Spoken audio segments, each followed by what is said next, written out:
আসসালামু কেমন আছেন সবাই?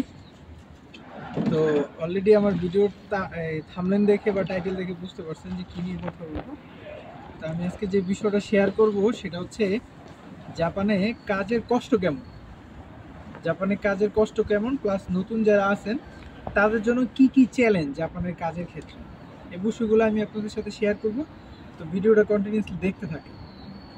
私は本屋で時を止める背拍子に鐘を見る男パンプスの子はまだ তো যে বিষয়টা আমি বলছিলাম যে জাপানে কাজের কষ্ট কেমন বা কি ধরনের চ্যালেঞ্জ, নতুন যারা আসবেন তাদের জন্য কি ধরনের চ্যালেঞ্জ।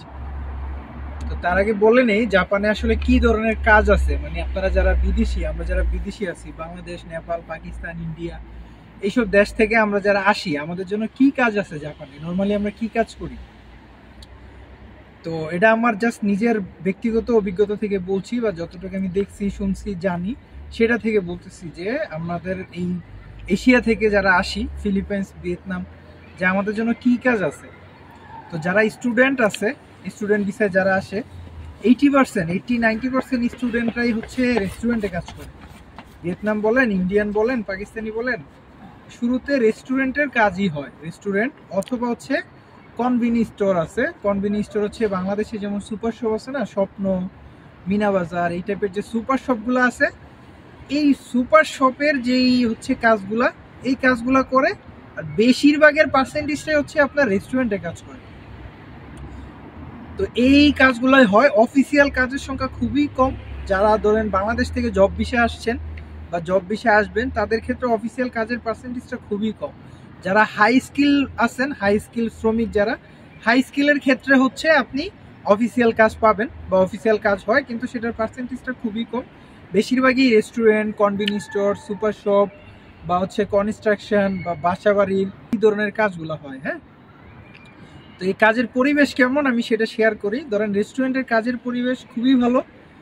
হ্যাঁ, খুবই ভালো। বাংলাদেশ বা পাকিস্তানে যেই ধরনের রেস্টুরেন্টের, হোটেলের পরিবেশ, তার থেকে এইসব কান্ট্রিতে বা এই জাপানের যে রেস্টুরেন্টের কাজ বা সুপার শপের কাজ, এগুলো পরিবেশ খুবই ভালো। বাট একটা সমস্যা আছে, সেই সমস্যাটা আমি বলতেছি একটু পরে। তো কাজের পরিবেশ ঠিক পাবেন এবং মানুষজনও খুবই ফ্রেন্ডলি পাবেন। হ্যাঁ, আপনাদেরকে কাজ শিখাবে, যারা থাকবে সবাই কাজ শিখাবে, বস যারা থাকবে, সিনিয়র যারা থাকবে, কাজ শিখাবে। হ্যাঁ, তো এটা হচ্ছে জাপানের যে কি ধরনের কাজ হয় সেটা বললাম, এবং চ্যালেঞ্জ, কাজের পরিবেশ কেমন সেটা বললাম। তো যেটা বলছিলাম যে কাজের পরিবেশ কি ধরনের হয়, কাজের পরিবেশ খুবই সুন্দর এবং কাজের পরিবেশ পারফেক্ট পাবেন। হ্যাঁ, এবং সিনিয়র যারা থাকবে সবাই আপনাকে সাপোর্ট করবে। কিন্তু এখন বলি হচ্ছে কাজের সময় কতটুকু হয়। আপনার জাপানে সাধারণত রেস্টুরেন্টের কাজগুলা 8 ঘন্টা 7 ঘন্টা হয়। যারা স্টুডেন্ট আছেন এদের কন্ট্রাকচুয়াল কাজ হয় বেশিরভাগ। তো কেউ 6 ঘন্টা, 4 ঘন্টা, 5 ঘন্টা, 7 ঘন্টা, 8 ঘন্টাও হয়। কিন্তু যারা ওয়ার্কিং ভিসাতে রেস্টুরেন্টে কাজ করে তাদের ক্ষেত্রে 12-13 ঘন্টাও হয়। হ্যাঁ, তো কাজের পরিবেশ ঠিকঠাক, প্লাস আপনি 1 ঘন্টা লাঞ্চ টাইম পাবেন, 1 ঘন্টা 2 ঘন্টাও লাঞ্চ টাইম দেয়। তো 1 ঘন্টা লাঞ্চ টাইম পাবেন, এভারেজে 8 ঘন্টা আপনি ধরে রাখতে পারেন যে মিনিমাম 8 ঘন্টা কাজ আপনাকে দিবে। কিন্তু যারা কন্ট্রাক্টে ঢুকে, স্টুডেন্টরা বলে ঢুকে যে আমি 4 ঘন্টা কাজ করবো বা 3 ঘন্টা কাজ করবো বা সপ্তাহে 4 দিন 3 দিন, এই ধরনের সুযোগ সুবিধা আছে, চাইলে করতে পারে। হ্যাঁ, তো জাপানে কাজের ক্ষেত্রে মানে মেইন যে বিষয়টা আমি শেয়ার করতে যাচ্ছি সেটা হচ্ছে কাজের কষ্টটা কেমন। আপনি তো কাজের পরিবেশ পাইলেন, কাজ করলেন, সময় ঠিক করলেন, লাঞ্চ টাইমও পাইলেন, সব ঠিক আছে, সিনিয়ররাও ভালো। কিন্তু ভাই কাজের ক্ষেত্রে মানে এতটাই হার্ডওয়ার্ক, যেটা আপনি যারা এই ভিডিও যারা দেখতেছেন এটা কল্পনার বাইরে। হ্যাঁ, মানে আমরা বাংলাদেশ, পাকিস্তান, ইন্ডিয়া বা এই ধরনের কালচারে যারা বড় হয়েছি, আমাদের জন্য এই কাজের কষ্ট কল্পনার বাইরে। হ্যাঁ, তার মানে এই না যে আপনার পিঠে হচ্ছে 100 কেজি বস্তা তুলে দিচ্ছে, এরকম না বিষয়টা। কিন্তু আপনাকে হচ্ছে জাপানের কাজের চ্যালেঞ্জ, সবচেয়ে বড় চ্যালেঞ্জ হচ্ছে আপনাকে একটা কাজ ওরা শিখাবে। ধরেন আপনাকে রেস্টুরেন্টে আপনি কাজ করেন, আপনি একটা রেসিপি দেখাইলো যে এটা এভাবে দিয়ে বানাবা। একবার দেখাইছে, সেকেন্ড টাইম আপনার কাছ থেকে ওরা 100% ফিডব্যাক চাবে যে আপনাকে যে দেখাইছে না, তার মানে আপনাকে শিখাইছে, এবং আপনি সেকেন্ড টাইম আপনি এটা 100% ডেলিভারি দিতে হবে। না পারলে আপনার পারফরমেন্স লো। এটা তো গেলে একটা চ্যাপ্টার। আরেকটা চ্যাপ্টার হচ্ছে জাপানিরা এতটাই স্পিডে কাজ করে, মানে আপনি প্রথম অবস্থায় মনে হবে যে ওরা রোবট, থামার নাম নাই। হ্যাঁ, এরকমও হয় রেস্টুরেন্টে যারা কাজ করে, আমি আমার সাথে রিলেট করতে পারবে অনেকেই। এরকমও হয় যে লাঞ্চ টাইম নাই, একটানা 12 ঘন্টা কাজ করতেছে। কাজের চ্যালেঞ্জ ভাই অনেক। আমরা যারা অফিসিয়াল কাজ করে আসি, আমি বাংলাদেশে অফিসিয়াল কাজই করতাম, এইচআর ডিপার্টমেন্টে কাজ করতাম। আমার এই চ্যানেলে ভিডিও আছে, দেখলে বুঝতে পারবেন আমি কি কি কাজ করতাম আগে। তা বাংলাদেশে যেমন আমরা 2 ঘন্টা কাজ করলে 3 ঘন্টা রেস্ট নিতাম, বা 1 ঘন্টা কাজ করলে আধা ঘন্টা রেস্ট নিতাম, বা আমাদের বস যারা ছিল বলতো যে ঠিক আছে 10 মিনিট রেস্ট হবে। কিন্তু জাপানে এটা না। জাপানের সংস্কৃতি হচ্ছে আপনি সবার সাথে তাল মিলায় কাজ করতে হবে। জাপানিরা যে স্পিডে কাজ করতেছে আপনি সেম স্পিডে কাজ করতে হবে, আদারওয়াইজ আপনার পারফরমেন্স লো। ওরা এটারে নেগেটিভে ধরে। তো ওরা আসলে ওদের জন্য এটা কষ্ট না, আমাদের জন্য কষ্ট, কারণ ওরা তো ছোটবেলা থেকে এটার উপরেই বড় হয়েছে, ওরা এইভাবেই ট্রেন হয়েছে, কিন্তু আমরা তো আর এইভাবে ট্রেন হইনি। তো শুরুতে এটা আমাদের জন্য অনেক বড় একটা চ্যালেঞ্জ, যে কাজের স্পিডটা মেনটেন করা এবং ওদের মতো করে কাজ করা অনেক বড়, মানে অনেক বড় চ্যালেঞ্জ, যেটা আমি এখনো সাফার করতেছি। আমার মতো আশা করি অনেকেই যারা জাপানে আসে প্রথম অবস্থায় সাফার করে। তো এটা জেনে রাখেন, বা জাপানে যদি আসতে চান এটা জেনে রাখেন, মেন্টালি প্রিপারেশন নিয়ে আসবেন যে ভাই কাজের স্পিড প্লাস কাজের যে পরিধি, কাজের যে পরিশ্রম অনেক বেশি, অনেক মানে অনেক। বাংলাদেশে যদি আমরা 10% পরিশ্রম করি, জাপানে এসে সেটা 90%, মানে 90 গুণ বেশি, যেটা প্র্যাকটিক্যালি যারা করছে এখানে বা আমরা করতেছি আমরা বুঝতে পারবো। আপনাকে ভিডিওতে বলতেছি, আপনি এটা ফিল পাবেন না যে আসলে কষ্টটা কেমন, অনেক কষ্ট। তো তার মানে এই না যে এত কষ্ট জাপান যাব না, বিষয়টা এরকম না। আসলে এই কষ্টটা শুরুর দিকে হয়। হ্যাঁ, যেমন আস্তে আস্তে শুয়ে গেলে তো আপনি যে কোনো জিনিস যত করবেন তত আপনার বডিতে এটা অ্যাবজর্ব করে নিবে, আপনি শুয়ে যাবেন আর কি। তো এই জন্য কষ্টটা আসলে একটা পর্যায়ে যে লাগে না। এখন জাপানে আসলে আপনি কি আসবেন না এত কষ্ট শুনে যে আসলে এত কষ্ট, জাপানে আসা উচিত না? হ্যাঁ, আসা উচিত। কেন আসা উচিত? এই যে কষ্ট, এই কষ্টটা আপনার ব্যক্তিগত লাইফে যেমন ইমপ্রুভ করবে, সেমভাবে আপনার ফ্যামিলিতেও ইমপ্রুভ করবে। কিভাবে? সেটা হচ্ছে জাপানিদের যে ডিসিপ্লিন ভাই, ওদের খাওয়ার ডিসিপ্লিন, চলার ডিসিপ্লিন, কাজের ডিসিপ্লিন। আই থিঙ্ক আপনারা এই ভিডিওতেই দেখতেছেন এখন কিন্তু জাপানে অনেক ঠান্ডা, আমি এটা পরে আছি কারণ অনেক ঠান্ডা লাগতেছে। তো এই ঠান্ডার মধ্যে আমরা বাঙালিরা কি করতাম সাধারণত, কাজ শেষে হয় আড্ডা দিতাম, আগুন লাগায় আগুন পোহাতাম, নাইলে বাসার মধ্যে ল্যাপ মুড়ি দিয়ে বসে থাকতাম। কিন্তু আই থিঙ্ক ভিডিওতে দেখতেছেন যে এই যে ওরা জগিং করতেছে এই ঠান্ডার মধ্যে, এখন এখানে 6 ডিগ্রি মতো আছে, এই ঠান্ডার মধ্যে জগিং করতেছে, এই পাশ দিয়ে বোট চালায় যাইতেছে।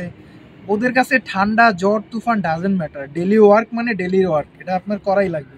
একটা বাচ্চা থেকে শুরু করে একদম 60 70 80 90 বছরের মানুষও সেম রুটিনে চলে। সো জাপান আসলে এই ডিসিপ্লিনটা আপনার মধ্যে অ্যাবজর্ব করতে পারবেন।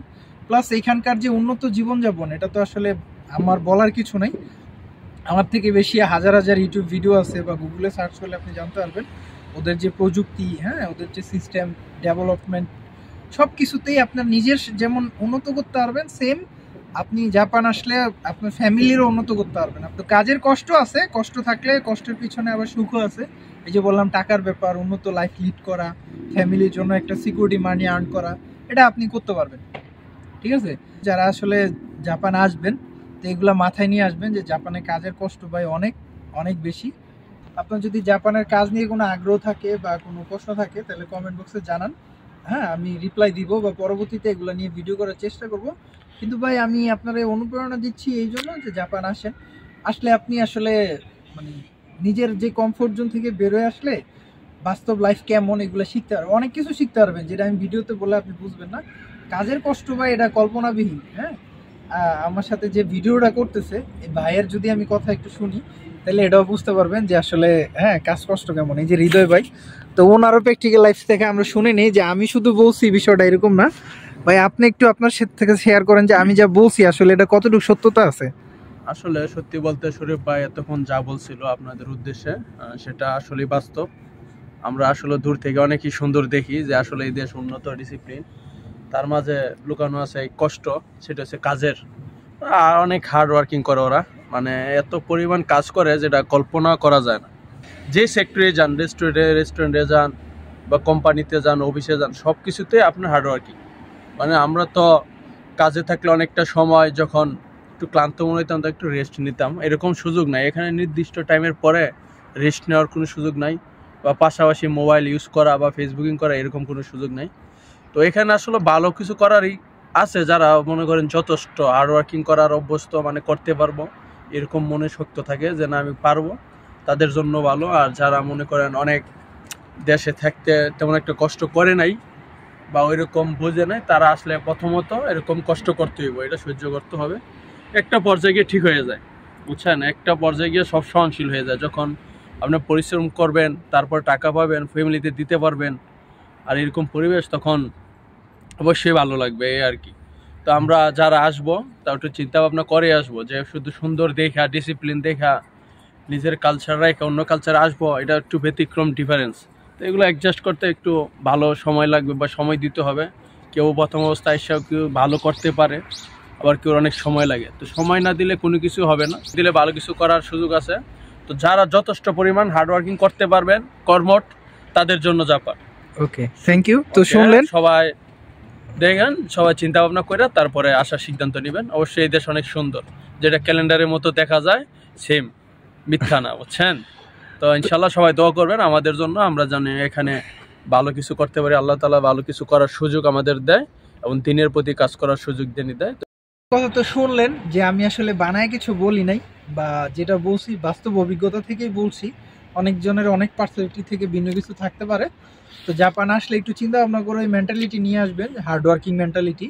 আর আরেকটা জিনিস স্কিপ করে ফেলছিলাম, সেটা হচ্ছে যে কাজের ক্ষেত্রে যে ফেসবুক, ইউটিউব, এগুলা আসলে একদমই ইউজ করা যায় না। মোবাইল ইউজ করতে পারবেন না ভাই, আপনাকে মোবাইল ইউজ করতে দিবে না এরকম না, আপনি চাইলেও করতে পারবেন না, কারণ ওরা করে না, আপনিও করতে পারবেন না। ঠিক আছে? তো ইমার্জেন্সির হিসাব আলাদা, ইমার্জেন্সি পারপাসে করতে পারবেন, কিন্তু নর্মালি আমরা বাংলাদেশে যেমন কাজের ফাঁকে একটু মোবাইল টিপলাম, এটা জাপানে একদমই অ্যালাউ না, দামে, হ্যাঁ, নিষিদ্ধ, করা যায় না, মোবাইল ধরাই যায় না। আপনাকে যদি একটু দেখছে যে মোবাইল ধরছেন, ইনস্ট্যান্ট ফিডব্যাক দিয়ে ফেলবে, এখন না পরে, কাজের শেষে, এরকম। তোরা কাজটাকে অনেক সম্মান করে, অনেক রেসপেক্ট করে। তো আমি ব্যক্তিগতভাবে বিশ্বাস করি যে আসলে এটাই হওয়া উচিত, হ্যাঁ, কারণ আপনি একটা জায়গায় চাকরি করতেছেন, আপনার সময়টা 100%ই দেওয়া উচিত। আর জাপান আসলে উন্নত, আমি বাংলাদেশ থেকে অনেকেই ভাবি যে ওরা আসলে উন্নত কিভাবে, ওরা এত উন্নত কেমনে হইলো, হ্যাঁ, আমরা উন্নত কেন না। তো ওরা আসলে এই জন্যই উন্নত যে ওরা কাজটাকে অনেক ভালোবাসে, কাজটাকে অনেক রেসপেক্ট করে, হ্যাঁ। ওরা প্রত্যেকটা সেকেন্ডের ভ্যালু দেয় কাজের ক্ষেত্রে, যে আমাকে একটা কোম্পানি পে করতেছে, এটা ওরা 100%ই ওই কোম্পানিরই দেয় সময়টা। মোবাইল ইউজ করে না, কাজের স্পিড মেনটেন করে, হ্যাঁ। সো এইগুলোর জন্যই আসলে উন্নত। জাপান উন্নত হবে না তো আমরা হব? তো যাই হোক, অনেক কিছুই বলে ফেলছি, হ্যাঁ, এইখানে ভুল ত্রুটি থাকলে ক্ষমা দৃষ্টিতে দেখবেন। তো ভালো থাকেন সবাই, সুস্থ থাকেন, আমাদের জন্য দোয়া করবেন। পাশাপাশি আমি যেন ভিডিও করতে পারবি বা কন্টিনিউ যেন আপনাদেরকে ভিডিও দেই, সেই জন্য এই ইন্সপিরেশনের জন্য আমার কিছু লাইক এবং সাবস্ক্রাইব দরকার। তো আমাকে বেশি বেশি ইন্সপিরেশন দেন, সেটা আমি পাবো আপনাদের এই লাইক এবং সাবস্ক্রাইবের মাধ্যমে। আর মতামত থাকলে কমেন্ট বক্সে জানান, অবশ্যই আমি রিপ্লাই দিব। ভালো থাকেন, আল্লাহ হাফেজ, সায়োনারা।